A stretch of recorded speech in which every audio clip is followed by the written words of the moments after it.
To listen ad-free, visit sinspod.co/subscribe. Starting at $2.99 a month, you'll also get access to our exclusive bonus content episodes when you join through Patreon or Apple subscriptions.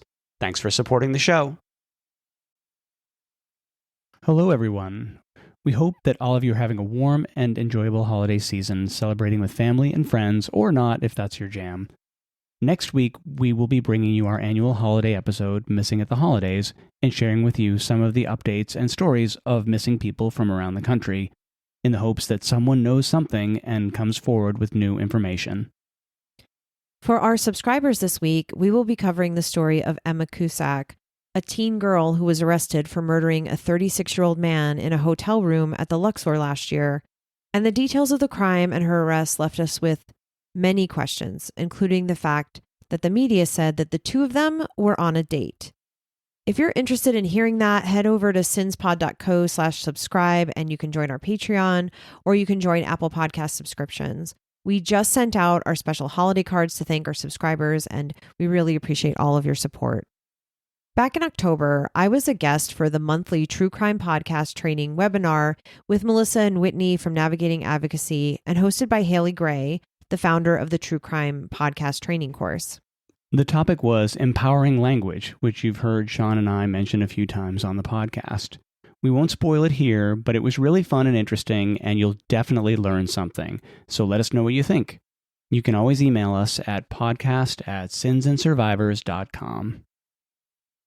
All right. Hello, everyone. And thank you so much for being here at this month's True Crime Podcast training webinar. Tonight, we're talking about empowering language and how thoughtful language choices shape respectful storytelling. I'm Haley Gray, a researcher and writer for multiple podcasts and the co-founder of True Crime Podcast Training. I'm honored to have Shaun from Sins and Survivors podcast here with me, along with Melissa and Whitney from Navigating Advocacy. Shaun, would you mind starting us off and introduce yourself? No. Hey, everyone. Thanks for being here tonight. I'm Shaun Malika. Like Haley said, I'm one half of the hosts behind Sins and Survivors, which is a true crime podcast focused on Las Vegas and domestic violence. And I'm a law school graduate, and I've worked in victim services probably for about 20 years now. And I'm a TC-PT graduate. So thanks, Haley. And I'm glad to be here. Yeah, thank you so much for being here. Melissa, you've been part of our webinars before, but for anyone who hasn't been here, would you mind introducing yourself? Sure. I'm Melissa Lineweber, one half of the podcast Navigating Advocacy, also co-founder of AdvocacyCon, a conference that brings together experts, nonprofits, anything with victims' families to kind of help them navigate this world that they have been thrown into together. I have 2 teenage boys. I live in Florida. There's a hurricane here right now. So that's about me. Oh my gosh. Well, if everything goes dark, we know it was the hurricane that came. Yes, it should be good. I think it's mainly past us by now. So, okay, good. And then Whitney, you are always here with me. Usually you're behind the screen, but tonight you're in front of it. Can you please introduce yourself for anyone who may not know who you are? Sure. I am the other half of Navigating Advocacy. I am also a co-founder of AdvocacyCon. I also have 2 boys, and play a very small role in the TCPT team occasionally when they need me. It's more than occasionally. She's literally if you see our text threads, like, can you look over this, please? But let me know if it looks okay. wow. But just to give some background before I'm actually going to hand things over to Melissa to host everything tonight. I just wanted to give some background and say that Shaun, this was her idea, this whole webinar. She came to Whitney and I months ago with an idea about how to use respectful language. And she wanted to talk about her expertise in domestic violence, which and just in victim services, which come, she has so much experience that we're very lucky to have her here. And then also Whitney and Melissa are huge advocates. They are actually the people that inspired me to be more hands-on with families. And so my career would not be where it is without them inspiring me. And just also so lucky to learn from Shaun and all of her experience. And she's been so helpful this last, just over a year since we met. So yeah, I'm so thankful for all three of you being here with me tonight, helping everyone here learn. And yes, Gemma just brought this up. So we actually did this panel in Denver at True Crime Podcast Festival. We've kind of revamped it a little bit for this one, but yeah, we're really excited to talk to everyone about language choices and how important they can be. So with that, I'm going to turn everything over to Melissa, and she's going to host tonight. That way I can participate in the conversation. So thank you, Melissa. Perfect. No, thank you. So, for those of you that are listening, we welcome you to share any of your ideas, your experiences in the chat as we go. All of us will really be monitoring that. So, just throw them out there as you see fit. Please feel free to ask any questions related to what we're talking about in the chat.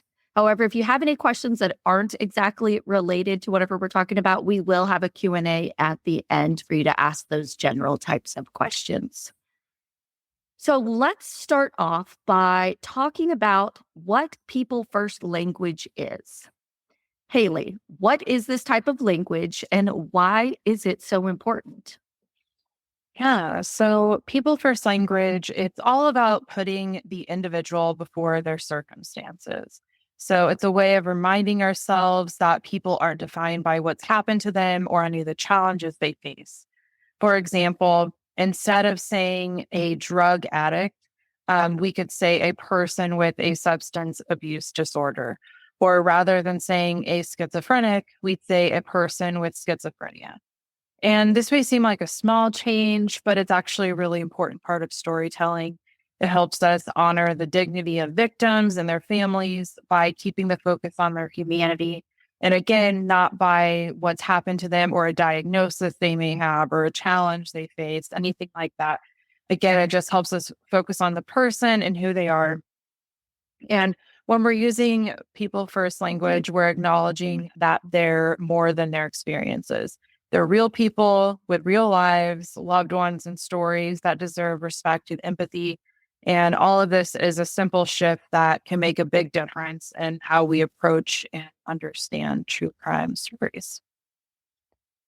Yeah, I really love that, Haley. It's just so important. These labels that we use on people, they're just so weighted. And if we can avoid labeling someone as, a diabetic or schizophrenic and put their person self first, I think it just helps everyone build on that empathy to connect with these people and the stories we're trying to tell. Yeah. I agree. I think this is something that I learned in the 4 years that we've been a podcast. It was part of that evolution of when you tell a story, you are taking on responsibility for that story and for that subject matter and treating these people with respect and showing that they are human and putting them first before whatever their story, whatever negative things in their story or even positive things. Put the person first. It makes a world of difference in the storytelling.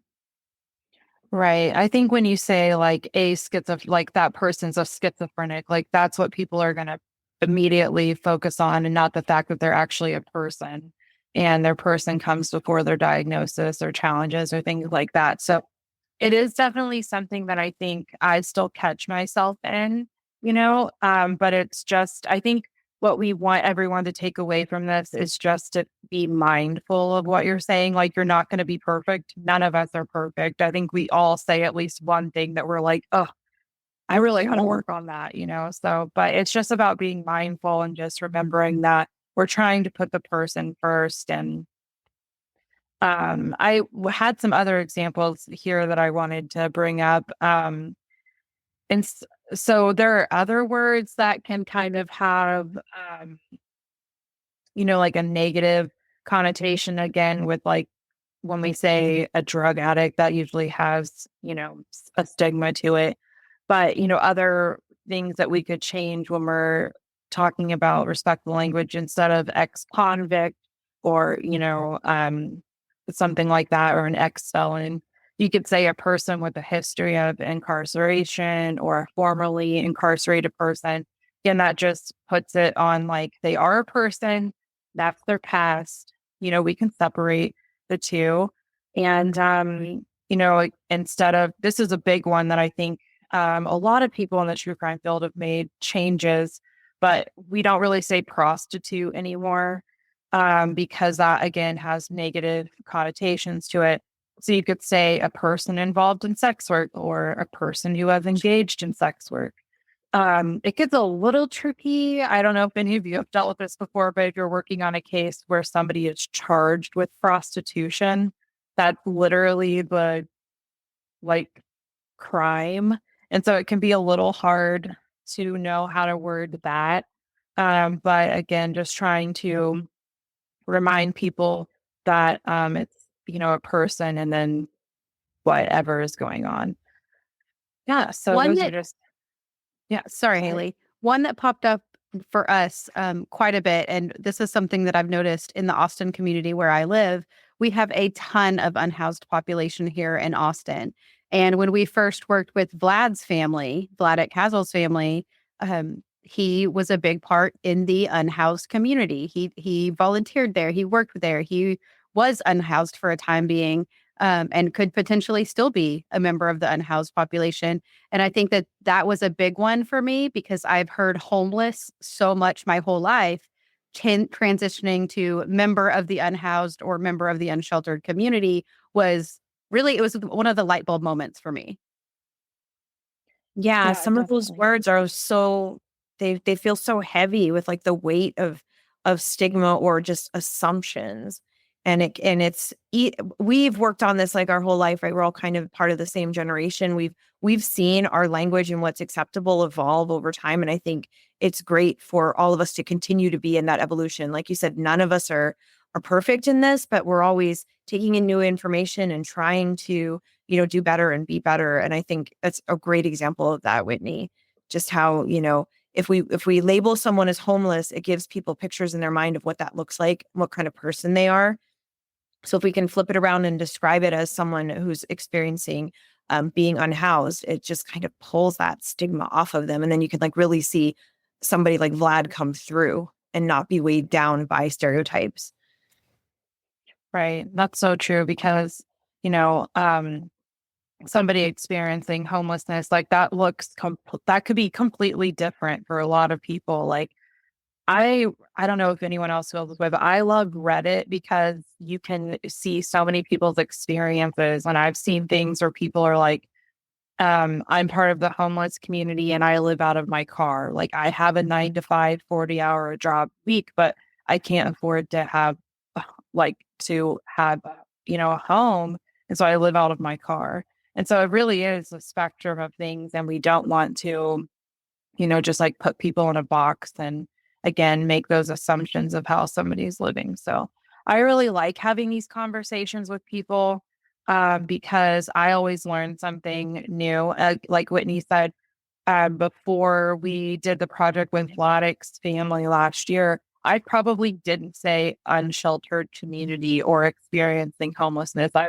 Because it just wasn't something that I thought about. But then after I was, we were putting together the materials and I was talking to people, I was like, no, I really need to make this change because it's important. So I think these are all things that come to you at different times in your life. Like we didn't make all of these changes overnight, These are things we learned. Like, Yeah. the one that I think I learned was like master bedroom.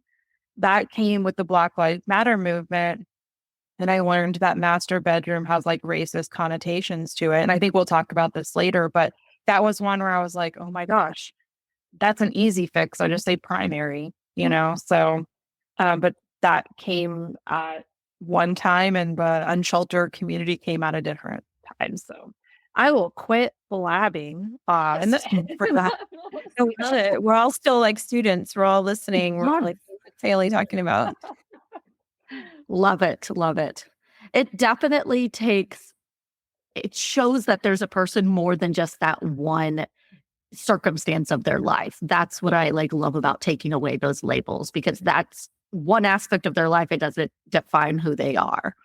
So we should not be doing that. Okay, so I'd love to talk about how it's important to respect everyone in the case that you're speaking about, not just the victims. Can you guys talk a little bit about that? Um, John and I, John, he's in the audience tonight. He's my co-host. We had a case recently that we covered where a young woman was murdered by her boyfriend. The woman's name was Maureen. Her boyfriend's name was Chris. Chris was convicted of her murder and sentenced to, I believe it was 20 to life, but still eligible for parole. And he was, I think, about 21 years old when he was sentenced. And just recently, so this murder happened many years ago, he ended up dying in prison under suspicious circumstances where it appeared, especially to his mother, that the Department of Corrections was covering up what actually happened to him. So in telling the story, even though we see Chris as someone who committed this horrific crime, John and I chose our words very carefully because we understood that in some ways, Chris himself was a victim of a system, of a violent system, and he himself was likely murdered, possibly by the people who were in charge of the prison in some way. So we wanted to understand that for her, his mother, an innocent person in all of this on some level, that she could suffer if she heard us label her son, still her son, the three of us are moms, as being, even though I might want to call him names, I might not have a lot of respect for him. I have respect for her. And I want to not put my anger out there where she might hear it, because she's mourning the loss of her son. And I think that's important. I don't know what John is saying in the chat. I want to say. Oh, he's telling us about how in the marketing world they used to say things like blacklisted, but now it's blocklisted. And this one is so crazy to me, and I'm just going to go ahead and say it because I don't think people who watch this will be able to see the chat. And this is so crazy to me. In the IT world, they used to have terms called master and slave databases. At what point ever was that okay? Utterly crazy. But now they call it primary and backup or secondary, which those were words back when they named the original name. So I don't understand that. But again, these are just examples of how important language can be, and how important it is to incorporate purpose changes. Yeah, and be willing to. We're talking about an entire industry that really should be taking a look at themselves too and saying why do we have this, and can we just get rid of it, and just working towards that. I think that's a big that can be a big ask, but hopefully they're looking at that, and they're not just the company John works for, but all companies are taking a look at that, because it's so offensive, and it never should have happened in the first place. So it's interesting that John brought it up. My husband worked in IT, and he has used those words in a much grander scale that I can't comprehend because I'm not smart enough to know IT. But he has mentioned those same things. And I've never, until just now, I just had that aha moment of, oh my gosh, that is a thing. Why have they not changed the name of that? Because my world didn't revolve around that. It wasn't something I used daily. So it's interesting to have those aha moments. Yeah, definitely. And I wanted to go back to Shaun's point about respecting everyone. I know it can be really hard to want to respect, a murderer or something like that. But again, it's just important because their families are listening, and if their families weren't involved, they're hurting too. And also, if, for example, if you're working on a case and the person who was the killer was, let's just say, a trans person. If you choose not to respect the fact that they're a trans person, then you're offending a whole group of people, and instead of just the person who you think doesn't deserve your respect, but it's like a grander scale of things.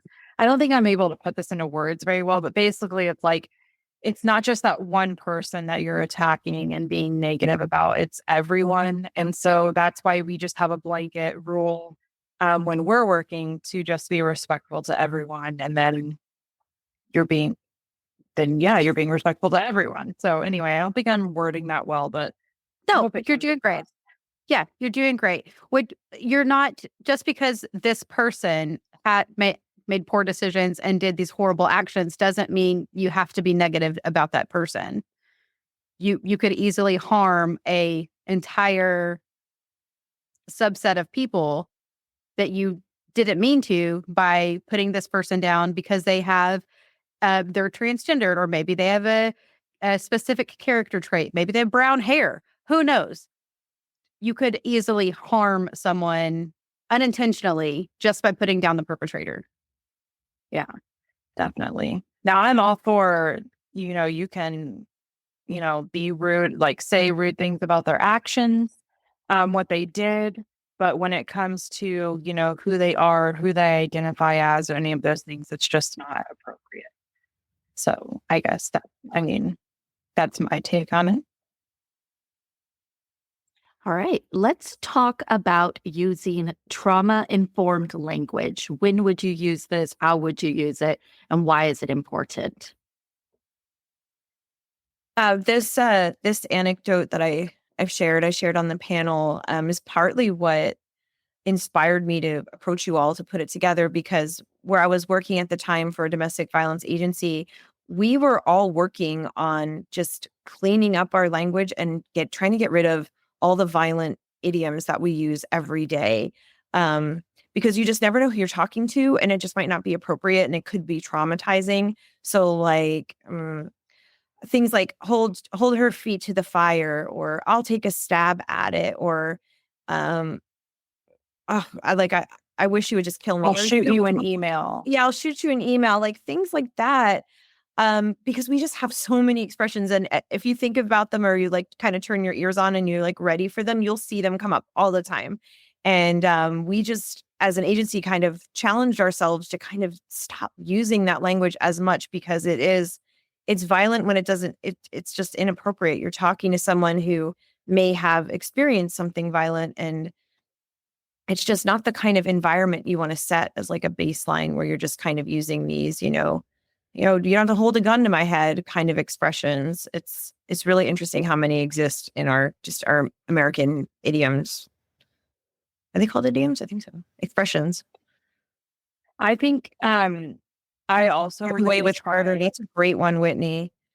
Yeah, That's a great one. I think your point too, you never know who you're talking to, is really important. And that's kind of how I try to approach when I try to remove those things from my vocabulary, because again, you never know who you're talking to. And then also I know a lot of us talk to families of, people who have gone through tragic situations, and you would never want to slip up and say those things to them. And so I think if you can just remember to not use those things, you'll just be better safe than sorry. And um, I would just really hate if I said, to a family member, like, all right, I'll shoot you an email. And then I remember, like, oh my gosh, their loved one was killed with a gun. And then you're like, why did I say that? And so it's just really important to try and keep them and keep being mindful is the most important thing. Absolutely. Absolutely. So one of the biggest things that I have learned, Melissa and I have learned while going through this, is when we've talked to family members, we try not to say your loved one's case, because it feels cold. It puts them in a box or a folder. It's there's no emotion there. and it's not personal at all. You want to say, I would love to hear your loved one's story. We, of course, always talk about that person first language again. We want to humanize these people, not minimize them to some stacks of paper or a dusty box in the corner of a police station. That's what they're dealing with lots of times. So making sure you don't say case, talk about their story, and it's warmer. Yeah, I completely agree. I'll say something like, can I help spread awareness of your loved one's story? Again, because case does feel so cold and um, it just, yeah, when you're working one-on-one with families, you realize that it's more than a case to them. It's their life, it's their story too, it's their journey, it's everything. And really, like you said, reducing it down to like a case file, that's not it's not okay. This is also not something we had talked about before, but it's something that you actually taught me, Haley. Listen when they talk, because some family members speak in the present tense. They'll say, my loved one is, or my loved one, as opposed to my loved one was. So getting to their level, seeing them where they're at, and making sure you're using that same tense, because that's important to them too. They don't want to talk about their loved ones in past tense. Don't talk about them in their loved one in past tense. And that's one that has been really difficult for me to really pay close attention to, because Melissa and I only work with unsolved cases. Most times ours are older cases. So it's easy for us to go to that past tense and talk in that past tense. So that's one that I try to really pay attention to as well. Yeah, I think that's really important. And I try to do that. I will find myself slipping up, here or there, but I try to just pay attention to what they say, like if I'm working on a case where the loved one is missing, but the family believes that they're murdered, I might include, like yesterday was National Day for remembering murder victims.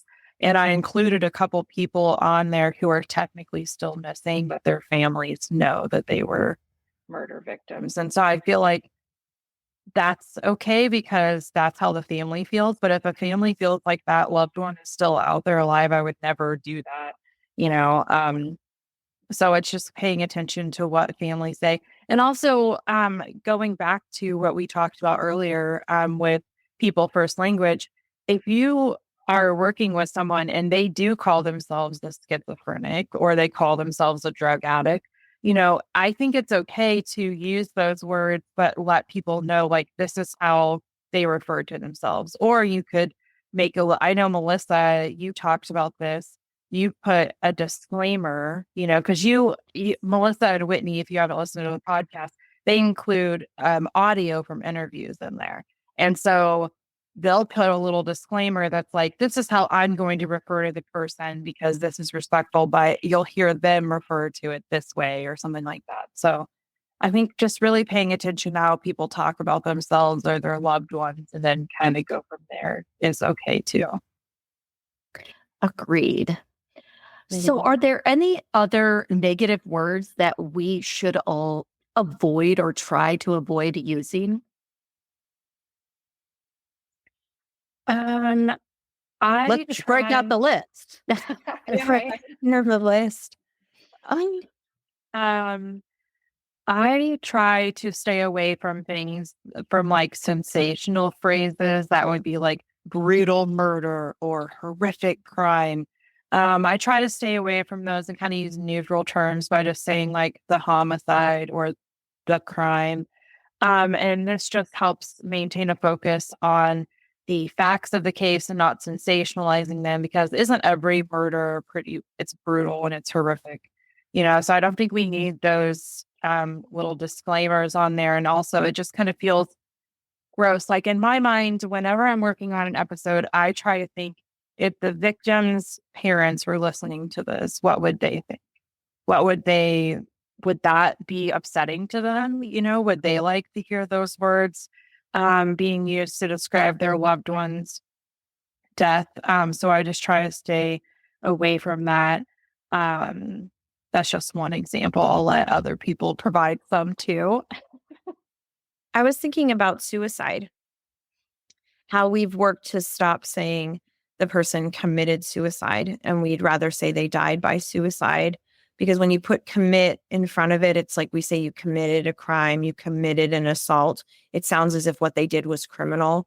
And that can be pretty painful for people to hear and think about too. So that was one that I thought of. Something you said made me remember that one as being something that we've worked on too. And here's an example. I've not heard, I have heard someone say death by suicide, but I've also heard saying completed suicide as opposed to committed. Those are two other things. This is a prime example of when you don't know, you Google, because I wouldn't know which way to properly say that. So I would Google that, to be honest, to make sure that I am providing proper language. One that Haley has said in the past, as she said at TCPF, was dumping a body. It's very negative. It's very cold. It's very disturbing and sensationalized. You could say her body was left here or found here. You do not have to say dumped or a dead end street or the case has come to a dead end. It's too visual. It doesn't have to be that visual. Yeah, I really hate dumped or disposed. It just feels so gross and like the person didn't matter. And I know that they clearly didn't matter to the person that killed them, but they matter to the people, their loved ones. And I wouldn't want my loved one to be talked about like that. They're not trash to be, thrown out. Just those tiny little changes can really make a difference. Let's talk about the history of certain phrases and how they could have racist or otherwise harmful beginnings. This was a hot topic at our panel we did. Everyone was chiming in with various ones they had heard. What do you guys have? What do you know about any of these? Haley kind of already touched on this a little bit with the master bedroom versus primary bedroom. That's a pretty tame one that we have heard from the audience and a pretty common one that people have discussed. Ones that I learned when we discussed this, grandfathered in is one that I had not known before this year. Again, the blacklist versus whitelist, stakeholders, peanut gallery. I feel like we had a list of 15, 20, 30 just from the audience alone. Too many. Pretty Much everything we say is rooted in race. Yeah. I wish I could remember all the details, but I know the one that I learned like basically the night before the panel was cakewalk. Oh, that's right. That cakewalk was some kind of performance that enslaved people would be asked to perform for their slavers. So, we probably shouldn't use that to mean like a phrase, like something that's really easy. It's going to be a total cakewalk is probably not something we should say anymore. We should think about that one. But some of that stuff is just so baked into our history and our language. It's really hard to let it go. But it's like we were saying, just always educating yourself and thinking about where some of this stuff comes from. Yeah, even growing up, we had like school carnivals and we would do literal cakewalks. That's true. I looked up a few because I wanted to add some that we hadn't talked about before. One that I found really interesting was rule of femme. This phrase is sometimes linked to an old myth that a man could legally hit his wife with a stick no thicker than his thumb. And that's horrible. And I was reading about the history about it before that. I hope I don't butcher it. Well, there I go, saying something that I should say. I hope I don't butcher it. There you go. Proof that I'm not perfect. Everyone stop it tonight. I hope I don't mess this up. But basically, it has been, it was a statement that went like far, far back. But in the 70s or 80s, an article said that like this was a real law that men could hit their wives with a stick that was no thicker than their thumb. And then for like decades, domestic violence advocates have had to like try and tell people that that's not a real law. And it's just crazy. And then the other one that I don't know why I never thought about this before ever. And I feel like my dad said this all the time growing up, but was like long time no see.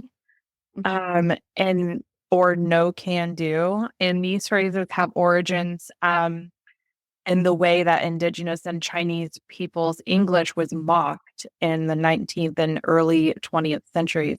So they were used as a way to mimic and belittle non-native English speakers.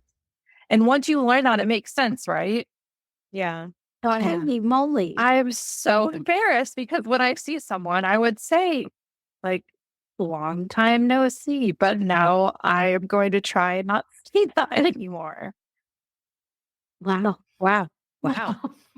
That's a new one. I did not know that. Wow. Either. Okay. Okay. Everyone take notes. Right. Nice. Oh, now where were we?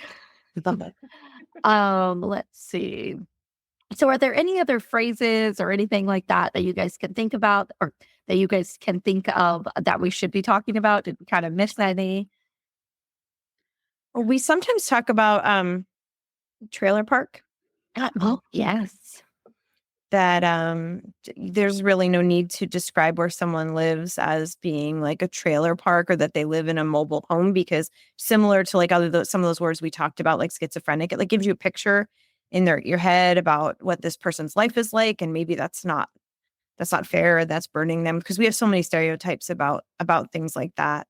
Or the using the word ghetto, we don't want to use that word. We'll just straight up say exactly where they did live and what part of town, I'm always a big proponent for just saying more.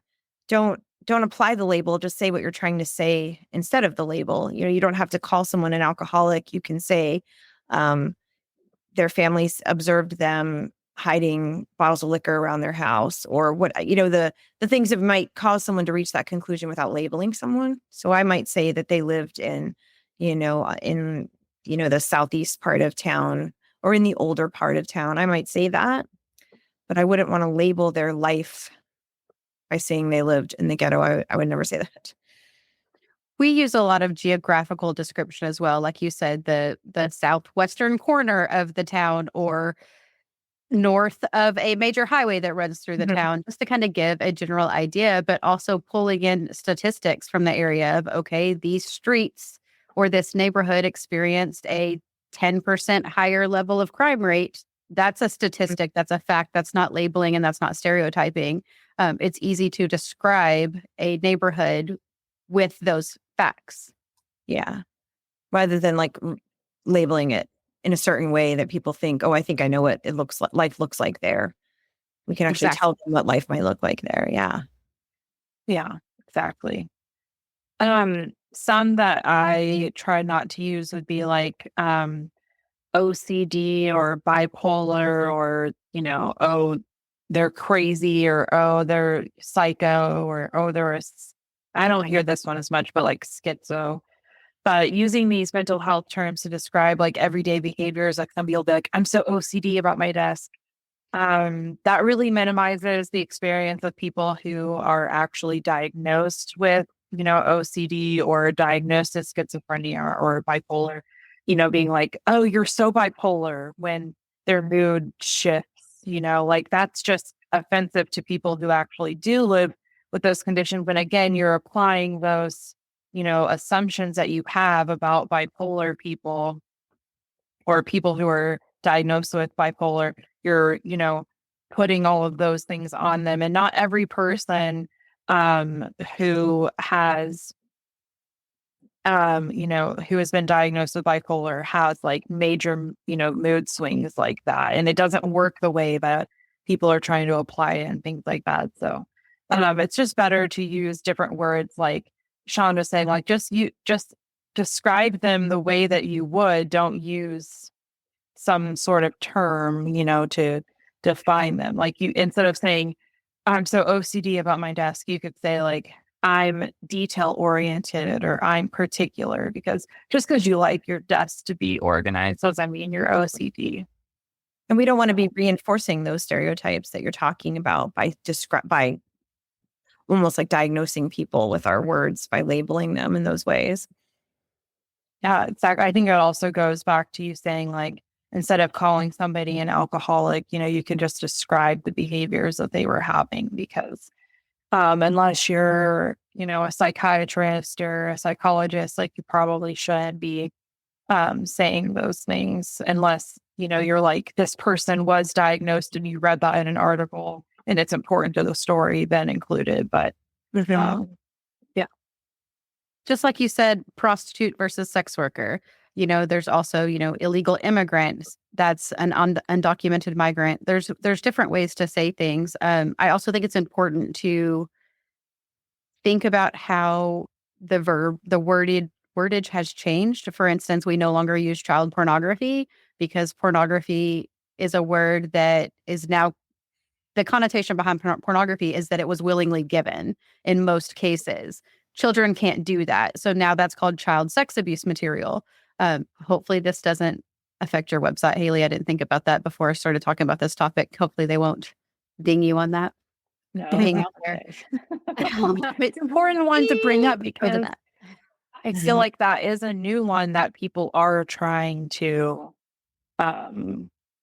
change. And I think it is really important because, like you said, they're not giving consent. They are being abused. And that needs to be brought up. Mm-hmm. Precisely. The same goes for victim versus survivor. Shaun, this is one that you talked about, a domestic violence victim as opposed to a survivor of domestic violence. Those are could be the same thing, but two very different ways to say it. One's more powerful or more empowering, more positive, and one is very stereotypical, very label based. Mm-hmm. Well, we don't really have time to go into like victim blaming, but just being a victim is something that also comes with a lot of judgment for a lot of people. So yeah, in all instances, it's great to be able to avoid using that word to label someone. Yeah, we did last year. Our first webinar for True Crime Podcast Training was on domestic violence, and it was through the YWCA, and they talked about how there's been a shift towards saying victim survivors or just survivors. But also they said to listen to what people refer to themselves as, that you can use that.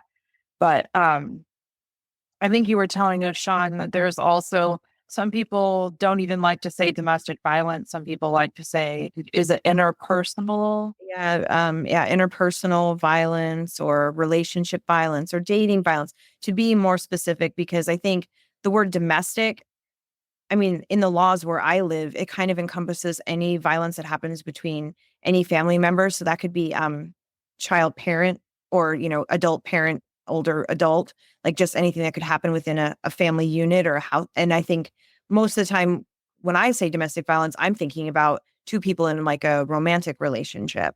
And so for some people, it really muddies the waters, and it's probably better to say interpersonal violence or dating violence if they're not married and they're just dating. So it's again, I think it's just thinking about what the effect is of what you're saying. Right. So it's kind of like, if I think the audience that I'm talking to might be confused by me using that phrase, then maybe I won't use that phrase. But I almost feel like we might have missed our window in changing the name, even though there are plenty of agencies that will still say IPV instead of DV. Yeah. So do you think it's okay to still use DV, or do you think we should be making the switch? I think it's okay to still use it. I think most of us know what it means, and I don't think there's any negative connotation that comes to it. It just might be too big of an umbrella term. But we usually, if we're talking about child abuse or elder abuse, we usually use those phrases, child abuse and neglect, or we say elder abuse or elder neglect. So I think we commonly draw those distinctions. And I might call it domestic violence, even if they don't live under the same roof, they're just dating. But when you're describing rather than labeling what the situation is with the people, then you can make sure you're clear in what you're saying. But I don't see calling something domestic violence. Maybe it's less precise, but it's not as insulting to anyone, I think, to call it that. Might be jarring for some people. They might not want to accept that that's what we would label what they've gone through. So again, if you're in that situation, it's always to follow that person's lead with what they want to talk about with their situation, how they describe themselves and what they went through. Yeah, again, just goes back to just paying attention to how people talk about themselves and, kind of taking that into mind. All right. For my last major question, let's talk about how to keep up with the ever-evolving language changes, because this is a lot of information, and given a year or two from now, this couldn't be completely wrong. So there lots of changes are being made. Haley, I know you addressed this in your training program. So can you start us off? What can we do to keep up with it? Yeah. So there's a lot of different ways you can keep up with this. One thing that I'd suggest is looking up style guides that's focused on specific topics. For example, in the chat, if you're paying attention, Gemma said that she recently read the GLAD guide, and that talks about LGBTQ plus, guides on how to use that language when you're talking about people in that community. So basically, if you're focusing on a very specific topic and you don't know the right language to use, you could go view a guide. And you can usually just Google those, Google is your friend. You don't have to get it right ever. You could just say something like LGBTQ plus style guide or, media guide or something like that. Now, if you only have one or two things that you're unsure about, you could just do a quick Google search. Like you could say, what's the proper term for insert word or phrase today? For example, we don't say mentally handicapped anymore. That's not correct. We would say intellectually disabled. So if I didn't know what that was, I would look up what's the proper term for mentally handicapped today? It's okay to put those things in there and just ask, because how else are you going to learn? And you'll usually find some answers there.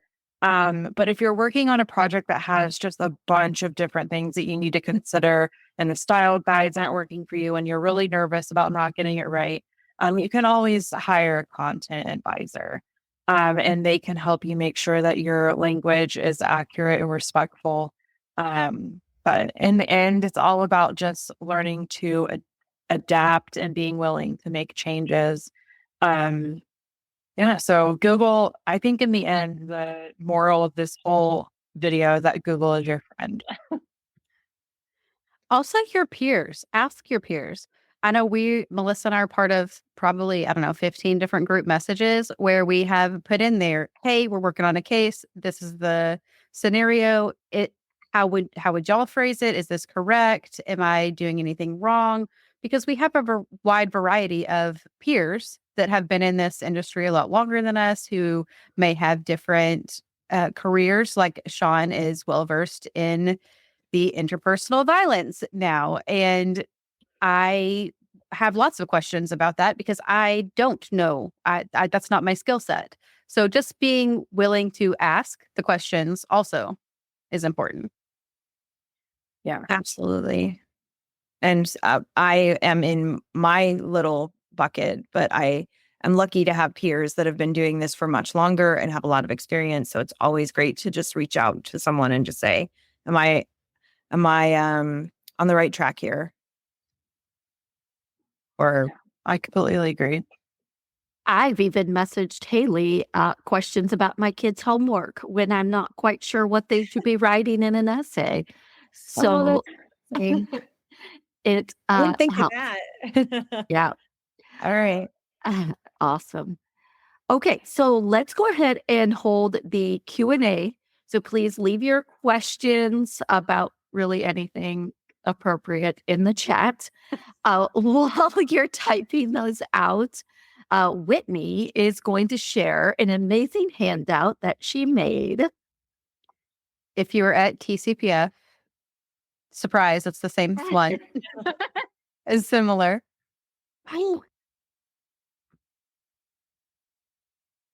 So this is kind of all the topics we kind of discussed, just a little bit of this and that to kind of give just a little bit of example to show kind of what we're talking about. I love it. And you're going to share a link, right, with everyone? Yes. Yes. So you can see it here. The link is here. No questions? Sometimes we don't have questions, and that's okay. But if you have questions, definitely put them in the chat and let us know. Or if you're too shy, you can always reach out after. Yeah. I'm just looking through the comments here. Some things that people have said that we should avoid saying. White trash, definitely. Wrong side of the tracks, absolutely. Smoking gun. Yeah, so there's a lot in there. It's just, again, just making those tiny changes as you go, as you learn is super important.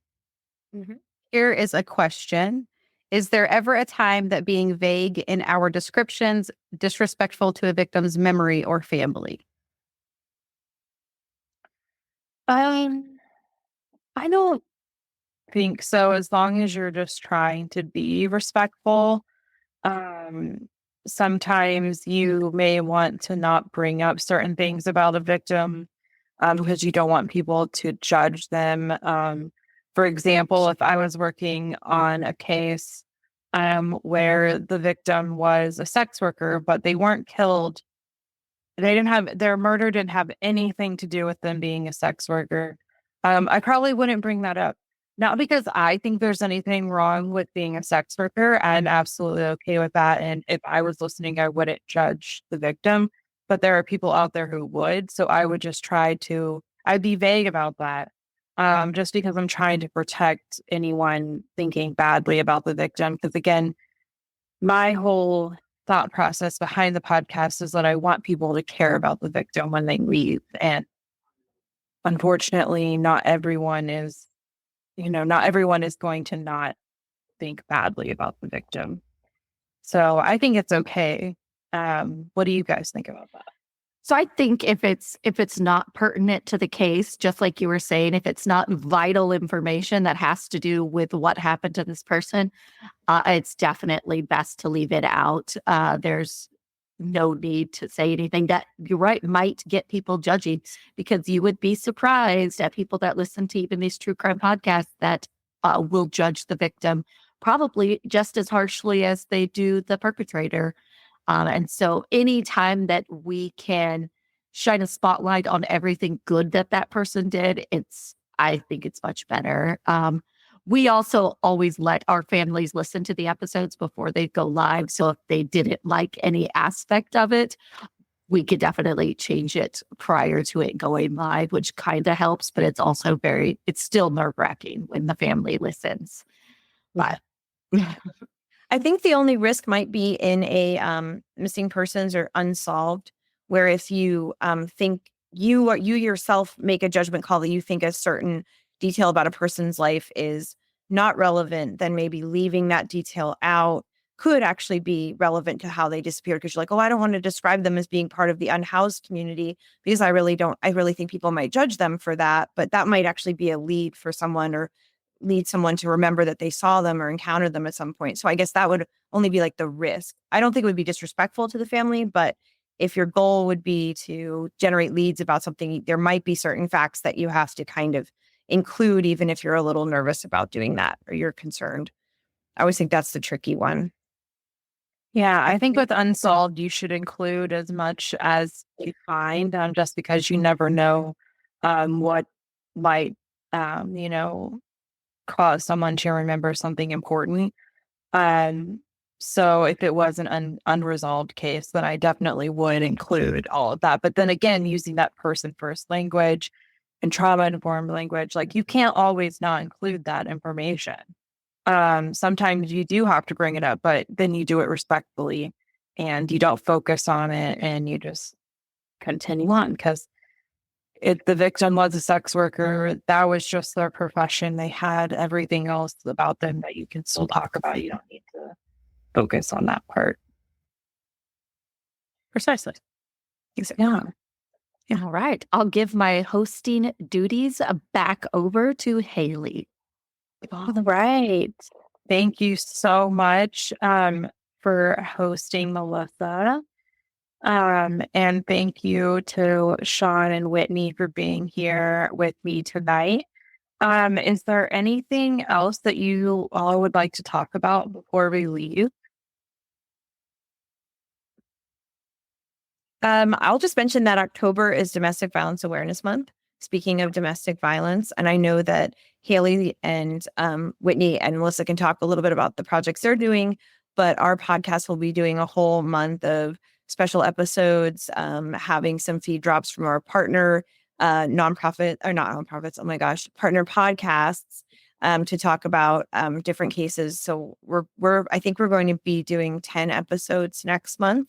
So it's going to be really exciting. So I just want to, kind of share that if you're interested in these kinds of cases, like I hope you'll follow us and get to hear some of these really moving stories and learn more about domestic violence during this month. And it's Sins and Survivors. And you're on every podcast. Every place you can find us everywhere, and all our social media is Sins and Survivors, at Sins and Survivors. Yeah. And thanks for having me, Haley. Yeah, thank you. This was all your idea, and I appreciate it so much. Whitney and Melissa, what do you have going on? Not much, I've heard. Not planning a festival, or not a festival, a conference. Not a festival. Conference. Yeah. So we are I keep saying the preliminary stages, but we're well past the preliminary stages. We've been working on this for over a year at this point. We are planning Advocacy Con, which is a conference like no other. It's not your typical crime conference. We are putting family members in the same room as nonprofits, resources, PIs, ethical content creators, other family members to know that they're not going through this alone, and giving them all the tools that we can possibly think of for them to help advance their loved ones' stories. It's us along with Eric Carter Londine, and it'll be in March 28th through 30th of next year in Indianapolis. Yeah. I'm looking forward so to it. excited. Yes. Yeah. That would be it. I'm really looking forward to it. All right. Well, Melissa, Whitney, and I have been working on a project for Domestic Violence Awareness Month. You'll be able to see more about that on our social medias on October 1st. But basically, we are going to be hosting a drive where we are going to be donating essential items to domestic violence shelters around the country. So we're just encouraging everyone to get involved and donate bags in their own areas. And we have everything already figured out for you, what goes in the bag, where to buy it, all those things. So you'll be able to find more information about that on October 1st on our social medias. And we're really looking forward to that and hoping to get as many people involved as possible. And we worked really hard on that. And one thing I never even thought about to put in the bags, which I think Whitney came up with, either Whitney or Melissa, but phone chargers. It's huge. So a lot of the times domestic violence survivors or victim survivors, they leave their homes with nothing, literally nothing. And so these bags provide essentials to them. Body wash, shampoo, conditioner, a brush, socks. So we're really excited about this project and can't wait for people to get involved. I just want to thank everyone again, Shaun, Whitney, Melissa, and our audience. Thank you so much for being here. And you can stay up to date on our next webinar by following True Crime Podcast Training on social media. But until then, I'll see you later. Thank you. Bye, Thank all. you.